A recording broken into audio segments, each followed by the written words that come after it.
Do you ever sit and wonder why we do this?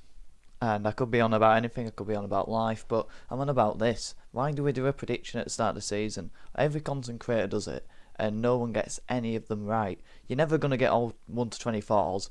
I'm going to come up with the best excuse that I can as to why my predictions are so shocking. Accrington Stanley and Newport County. Now, I must say to all the Accrington fans, I'm desperately sorry that I predicted you to come bottom, because if it wasn't for you and Ben Woods in particular, we would not be a League One team now. They're now comfortably my second favourite team if I had to have a second team.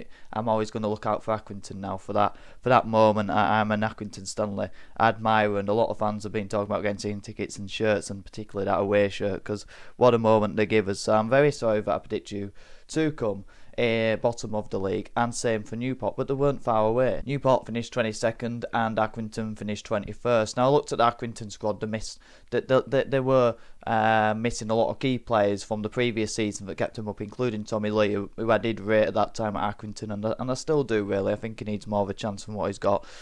Joe Pritchard, they were missing a lot of key players, and they didn't have a terrible start. They got drawn in around January to March time, but then they got some big clean sheets, some big wins, and they pulled away quite comfortably in the end, did Accrington. Newport, they started the season fantastically well under Nelson Jardim, who had now parted company with. He did a great job at keeping them up, because I thought they were looking pretty perilous, to be honest with you. I didn't really see them standing much chance in the league, but Bobby Camera's been great for them. They've had a number of really good players throughout the season, and like I said at the start of the season, they started off around the playoff places, and they were very streaky. They had some great winning ones, but then they had some disastrous ones, and they ended up just finishing above relegation zone. But a successful season, arguably for both sides, where they can maybe build on it going into next season. Cheltenham Town, now this isn't a good prediction, because they were absolutely nowhere near it, whereas Accrington and Newport, I thought they were quite good predictions, although neither team did finish in the relegation zone. Cheltenham were nowhere near. They were more fighting for a playoff place for the majority of the season. But again, Michael Flynn, very streaky. They went on great ones where you thought, could they put on a run? And then they went on terrible ones where you think he could get sacked by the end of the season. Thomas and Archer been fantastic for Cheltenham. I didn't predict them having as good as a season as they did. Sam Stubbs at the back has been solid enough for them, and they wanted to keep him back. They had a number of solid players, and that's where they've been. They were a very solid side, particularly at home this season. 21st, I had Harrogate. They ended up finishing 18th. They were very close to that relegation zone, and it is quite tight from 22nd up to 18th for Harrogate. Those teams are sort of in and around. You don't feel like they're going to go down just because of how much belief you have in Simon Reba, and it were a great job done by him again this season. Now in 20th, I predicted Morecambe. I thought Derek Adams would have had enough to keep them in the league. Obviously, they were cut adrift, and it was far too much for them in the end. I thought a few decent signings, George Ray. I thought Songo as well. I thought they had enough in the squad to just outwit some teams, to have a bit of experience, just to get over the line, to get a few draws, and they did draw a lot of games. They didn't win enough, but in the end, it looked like they went down without a whimper. Now this is a big underestimation. 19th, I got Bromley. Now I don't know why I put them so low. I think it's a lack of star power, but in the end, you look at that squad that they had, and the players that have broke through this season, like Congreve and many others, they've had a really good squad, a really solid squad, and a squad where you win a battle. And Bromley were one of the best teams I've seen at Valley Parade this season in August, and Andy Woodman's done a great job getting them in 11th place in their first ever season in the AFL, and that is a bit of a shocker, because they're absolutely nowhere near the relegation battle throughout a number of times you thought, can they put on a push for the playoffs? In 18th, it's my great friends Grimsby. I massively underestimated them. They had a fantastic season, just finishing outside the playoffs on the final day. David Artell done a great job there, and a lot of people actually predicted Grimsby to be around that bottom half of the table towards mid-table. No one expected them to put on a push. Maybe in a few seasons, that I did say that in a couple of seasons, if they stick with the Artell project, they will get into the playoffs and kick on into League One. They've got the fan base there, everything set up for them. But I didn't see enough in the squad. I didn't see enough improvements from the previous season where they were lucky to stay up. And Artell just about got it together by playing more of a pragmatic style. And this season they've been very tough to beat when they've been away from home. They've been one of the best away teams in the league, been really solid away, not giving anything away. They play some good style, they're great in midfield. Denver Hume's been a fantastic player. Danny Rose is always good to get into double figures, and he's a handful. They've had a really good balance to the squad, and they've been great for value for money as well this season. For Barrow in 17th, 15th now. They finished one place off in 16th, but they only finished 1 point off as well. So I think points between where we are with 17th Gillingham, where they end up finishing, all the way up to maybe 12th Swindon, there's only 4 points between it. So anyone who finished there, it is roughly the same sort of marker. Just off with Barrow.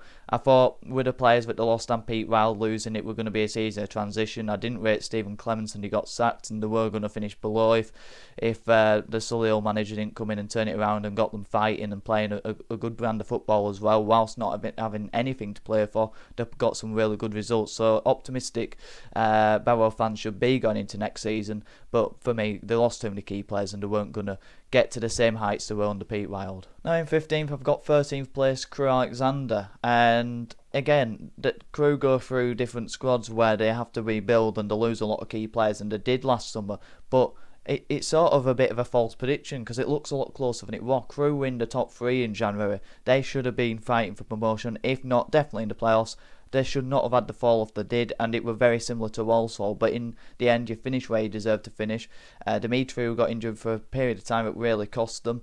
But they just lacked a bit of quality, a bit of star power that other teams in and around them had, and they lost a lot of momentum. And obviously that's calling for Lee Bell's head and questioning his tactics and his philosophy. So it'll be interesting to see where Crewe go. But I do think that Lee Bell's been a big part of why Crewe have been competitive in the top half in the last few seasons. Right, in 15th I've got Walsall.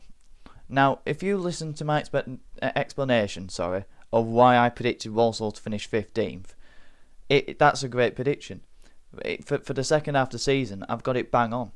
I've got it absolutely bang on. And when you look at it, they're just such a one-man team. Last season, they finished just outside the playoffs, all because of Isaac Hutchinson, who went to Bristol Rovers. He got, I think, around 25 goals and assists the season before for Walsall. They lost him, and I thought that were going to be a big miss because they were that one-man team. And they didn't have that star power up front. They had nothing in the striking options.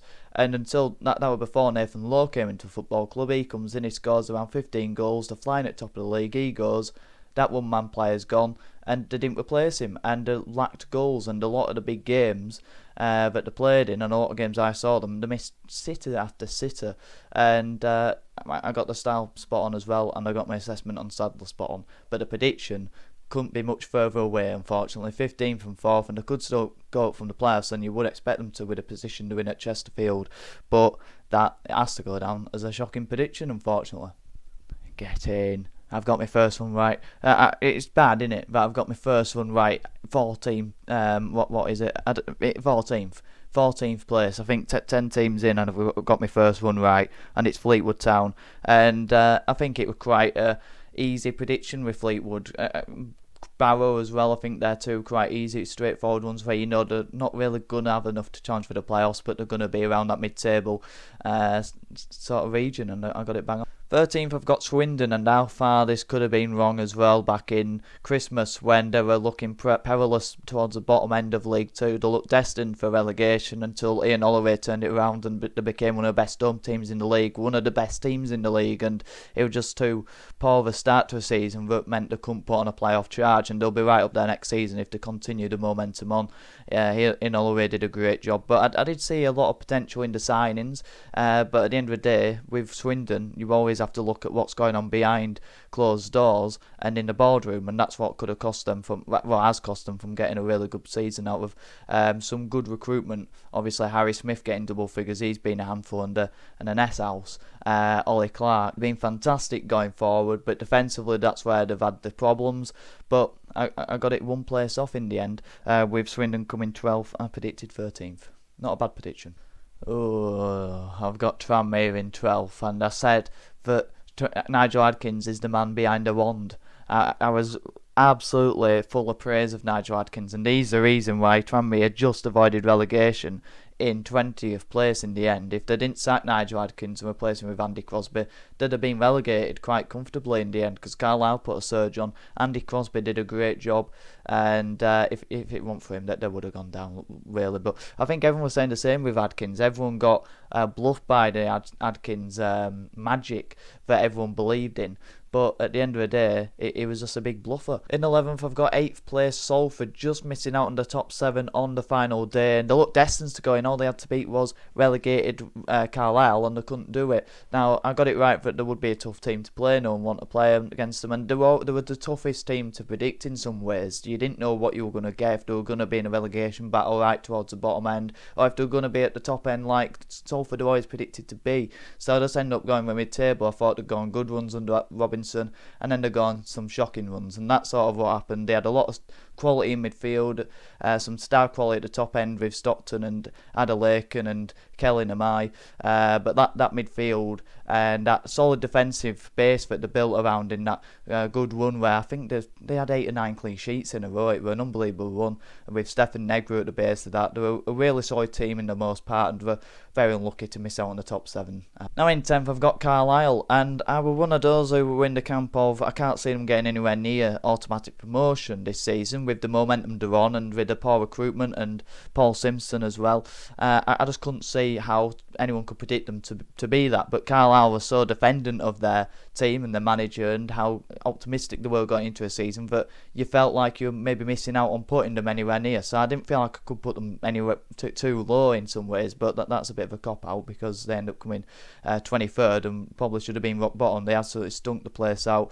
The ownership got it wrong. They've absolutely ruined that football club from the potential where they were taking it over with them. In 9th I've got Chesterfield, who were only 2 places out, and they were a funny team this season with Chesterfield. I mean, they scored goals for fun, they were leaky at the back, and I sort of compared them to Notts County, and that was definitely how they were, but they just snuck into a top 7 in the end. They had a lot of injuries, and if it weren't for the injuries, I think they'd have been right in there in that top 3, and it was defensively, wasn't it, where they had the problems when Palmer and Grimes were the 2 centre halves, and but you look at that quality and the star quality in that team, and it really should have got promoted. But like I said, the injuries and the bad runs that they went on. But it is astonishing now. Paul Cook in March said the season is over, and then they went on a great run, and then they're in the playoffs.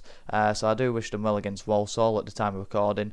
But not too bad of a prediction, I don't think. Only 2 places off. In 8th, it is a shocker. It's Doncaster. They finished top of the league, where my questions were with the defending and the defence. I didn't rate the centre-backs coming into a season. Olawu didn't have a great season that previous one. Jay McGrath were just coming through and were unproven, and Wood and Anderson were far past it for me, and I couldn't rely on them. It shows how good Olawu and McGrath have been, because I think they're the single reason why they got into the top 3. Teddy Sharman Lowe had my concerns about him, and I still do. I don't think he was fantastic for Doncaster, but he did the job. But yeah, that back line, with how solid it were, for my concerns, that's really what got them over the line. In 7th, I've got 10th place Colchester. Now, they only finished 3 points away, and I thought they were going to get top 7 for the last few months. They were the best team in the league from January to April, I think it was, but then they just absolutely fell off. They fell off a cliff. I don't know what happened to them, whether the pressure got to them or injuries with the lack of depth, because there was a lack of depth in that squad, but that starting 11 was fantastic, and that's where they went on that great winning run. And I thought they'd get a lot of draws, and they did. That's why they had a slow start to the season. They were drawing a lot, but they weren't winning enough games. But then they won a few, and then they went on that great run, and they just finished just outside, just because of that run they had to the end of the season, which has massively cost them. In 6th, I've got Wimbledon. Now, they're very close to finishing 6th. They came 1 place off, and I've got it bang on that with my assessment on Wimbledon. They'll time waste, they'll frustrate, they'll get a lot of draws, but they'll have that core defence where they'll have enough grit and enough defensive solidity to get them through games, and their defence has been absolutely rock solid. It's been the best defence in the league, bar none. They were missing that real star man in the top end who could get them out of trouble in games where they just got a point or they just lost by 1 goal to get them into a top 3, but they were solid throughout the season and thoroughly deserved that top 7 finish. And 5th, I've got 2nd place Port Vale, and they were looking around that place throughout the season. They snuck into the top 3, then they dropped into the top 7 around 5th place, and then they went on a great winning run at the end of the season. 5 wins from 6 or something like that, where it just carried them over the line into 2nd quite comfortably in the end. And I did say it would be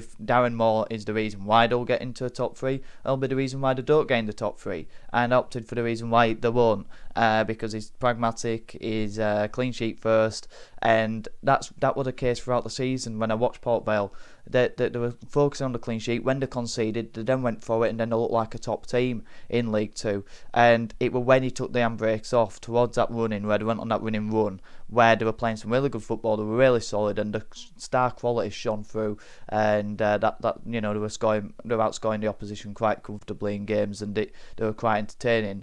And that's certainly what got them over the line in the end. So credit to Dan Moore for his promotion and the Port Vale players. I didn't underestimate the team, but I certainly underestimated Darren Moore. Now in fourth, it is my team, Bradford City. I think I was one of the few who predicted Bradford City to finish at that high. A lot of people had them bottom half, mid-table, just inside the playoffs, whereas I think we can get top 3, but I didn't want to over predict us because of all the negativity and throughout the seasons of hurt and the poor recruitment, and I just thought it feels a bit different, but I can't really go all in on it. I think there'll probably be 3 better teams, and one of them is an absolute stinker. But I thought, solid recruitment. When you look at Sarcevic and you look at that solid base that we had throughout the season, maybe not in the back 3, with Shepherd, but Shepherd aside, they're always sort of average League Two defenders. Halliday, best right back in the league in League Two the previous season. Richards, who I thought were going to come up leaps and bounds and progress in this season, which he had done, and Adramola came in January, which helped. And that January window really helped us get up the line. Third, I did have Gillingham, who finished 17th, and it should have been lower if not Ainsworth's good unbeaten run at the end of the season. They'll be up there next season, and I'll probably predict them to come third again. It's back-to-back seasons. I predicted Gillingham to come in the top 3, and they've been miles off it both times. They don't score enough goals. They're solid enough defensively to be around mid-table, but they do not score anywhere near enough. And you get bought in by those one-season wonders that they bring in every season. They go to Gillingham and they don't perform.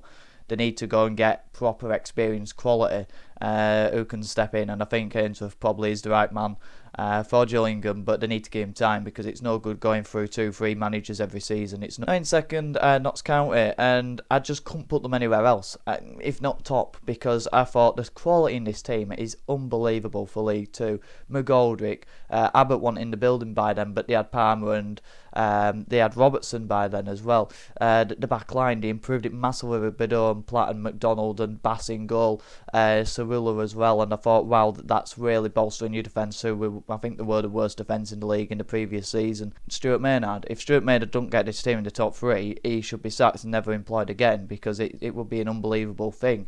And they're now losing in the first leg to Wimbledon. They may still go up through the playoffs, but he is an appalling manager. The style of play, the shushing of the Bradford City fans were enough to wind us all up, but I honestly don't know how he's still got a job in football. He's only won 28 of his 71 games. At Notts County is something ridiculous. If they don't go up, it's an absolute crime to football, because that team is far too good. So I'm not ashamed by my second prediction, even though they finished 6th. I'm more ashamed at Stuart Maynard not finishing second with that team. And then first, it's MK Dons, similar tale, playing roke ball, tippy-tappy, backwards passing, and boring football. But at the end of the day, it did not work. It might have worked in the previous season with Mike Williamson coming in with a bit of a boost, and they went on a great winning run, finishing 4th, but they lost the biggest margin of loss in the playoff history, losing 6-1 or 8-1 weight to Crawley. Absolutely embarrassing under Mike Williamson. That continued into this new season with him leaving in September, but really it was sacking. Really, we're going to be gone in the next few weeks, and ultimately I got misled with the ability, but what you don't know as a predictor and a content creator and as a fan, you don't know the ego in the squad, and that was a squad filled with egos who didn't want to play, they didn't want to fight. I watched them at Bradford City, and there were no leaders on that pitch, and ultimately what gets you promoted is leaders. Doncaster, Port Vale, Bradford, and whoever gets up through the playoffs ultimately are going to have the leaders in the squad to get them through tough moments, and they didn't get through tough moments, they didn't dig in, they didn't adapt, and they were quite embarrassing. So I finished on 130 points. If you take away if you add up how many places off I was from the position where I predicted all the teams to finish in, I end up with 130 points. I mean, the proper stinkers, it is MK Dons, it is Carlisle, it is Gillingham, Cheltenham as well. 8 places off with them. Just think, that's a shocking one. Bromley, they're hugely off as well. Grimsby is a huge one, and Walsall. The rest aren't too far off, but even Doncaster I consider a massive massive prediction that I got wrong. 8-7 places off, just outside of playoffs. It's not good enough. I'm going to have to reflect on my performance throughout the transfer window. I'm going to have to fully analyse all the squads, and I'm going to come back stronger next year to avoid finishing on 130 points. That is absolutely embarrassing. More embarrassing than MK Don's season and Carlisle's season, but we'll be back next year. Well, we will actually. We're in League One. I might do a League Two predictions if Walsall fans want to listen to it. But let me know your thoughts in the comments down below. How badly did I get it wrong? It's absolutely shocking, innit? Let's be honest. I've tried making up excuses, but now I've accepted my fate as not good enough. Like the video if you did. Subscribe if you're new. We're on the road to 1,000 subscribers. We are now only 38 away. Thank you very much for all the support. It is massively appreciated. Have a good one.